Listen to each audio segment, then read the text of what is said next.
This has become an all too familiar sign of the times, a sign that represents the crude, slimy predicament this country now finds itself in. The plight of U.S. dependence on oil started as early as 1947, when the annual consumption of petroleum and natural gas exceeded that of coal and then quadrupled in a single generation. Neither before nor since has any source of energy become so dominant so quickly, according to the Department of Energy. By 1960, the Organization of Petroleum Exporting Countries was created. This intergovernmental organization of Iran, Iraq, Kuwait, Saudi Arabia, and Venezuela. The creation of OPEC put 77% of the world's oil in the hands of a select few countries. On October 20th, 1973, Arab members of OPEC prohibited oil exports to the United States, causing dramatic price hikes and setting off the nation's first of many crises.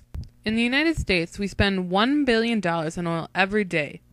Oil prices have almost grown 4 times as much since the beginning of 2002. For an oil importing country like the U.S., this has significantly raised the price of petroleum imports. Oil is the lifeblood of the American economy, providing more than 40% of all energy consumed in the United States and 97% of energy used for transportation. Heavy traffic in Beijing reveals the rising demand for energy in China and other developing nations. China had just 22 million vehicles in 2005. By comparison, the United States, with just a quarter of China's 1.3 billion population, had 250 million vehicles. It is not surprising to learn that the United States consumes roughly 1/4 of the world's oil. America's dependence on foreign oil creates major economic, political, and security problems, according to the U.S. Department of Research Energy News. In addition to hundreds of billions of dollars each year in direct costs, oil dependence provides vast amounts of money to unstable, undemocratic governments and increases the likelihood of international conflict. It is not these vital issues, but the pressing issue of environmental effects that have prompted President Obama and factions such as Sierra Club into action. Each year, millions of tons of carbon in underground oil reserves are converted into a heat-trapping gas, carbon dioxide, which stays in the atmosphere for at least a century and causes adverse effects to the environment.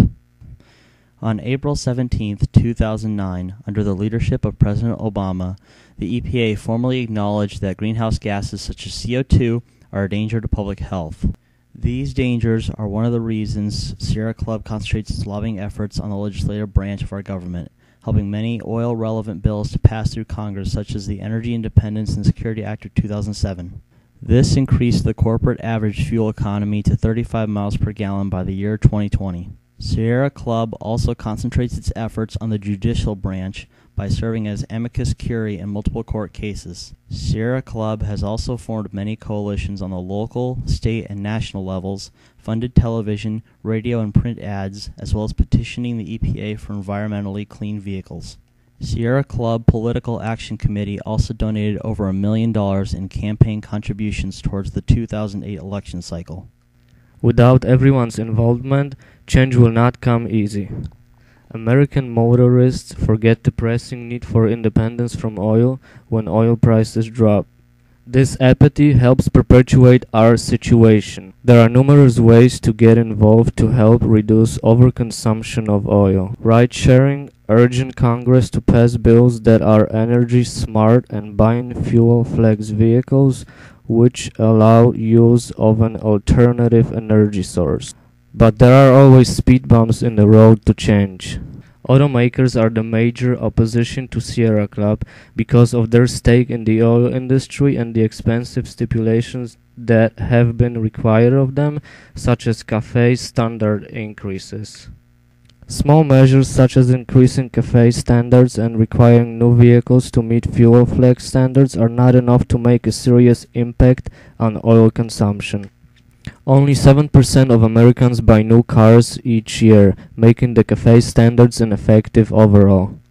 Sierra Club focuses its efforts on environmental effects and bills that will aid in the prevention of further damage to our surroundings. Because U.S. dependence on oil is a multifaceted issue, we must ask ourselves if an environmental group like Sierra Club is effective in its endeavors. In order to answer that question, we must think of the dependence on oil as a mountain. A mountain the United States cannot climb over or go around. In getting legislation passed, such as the Energy Act of 2007, Sierra Club is in effect chiseling away at the problem. And when you chisel away at a mountain long enough, the effects can make quite a difference. But chiseling away at our country's dependence on oil is not going to remove this mountain in our lifetime. These once useful toilets have become just another pile of rubbish, losing their apparent purpose in life. But if we rethink the way we look at them, they become something better, useful again.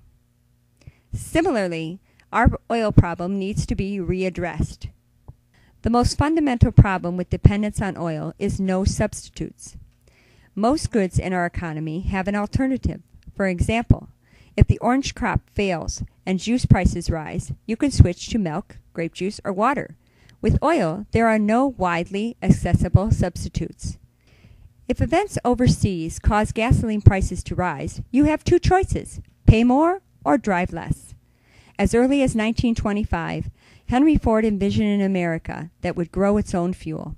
After all these years, we have still failed to achieve this seemingly elusive goal. Efforts need to be concentrated on one alternative energy source to replace our consumption of oil, a renewable resource with little or no residual byproducts, and something that is cost efficient. Corn ethanol may not be this viable alternative because the fossil fuel energy used to make it is almost as much as the energy converted from it. However, cellulose ethanol made from various products such as sugarcane and switchgrass is proving to be a more efficient alternative. To be more effective, Sierra Club could form coalitions with groups such as Homeland Security and others who have wider vested interests in our independence from oil. As a unified front, they would be more effective in lobbying to pass legislation requiring a higher percentage of all fuel to be a biofuel, requiring biofuels to be widely available, and order converters on all vehicles to accommodate biofuels. These could be achieved through funded mandates. In order to have a viable alternative source, a presidential executive order would be written to fund a program for the research of alternative fuel sources, much like the Apollo project or Race to the Moon. Just as this country has shown that we can lead the nations in landing on another planet, we can solve one of the most pressing problems of this one.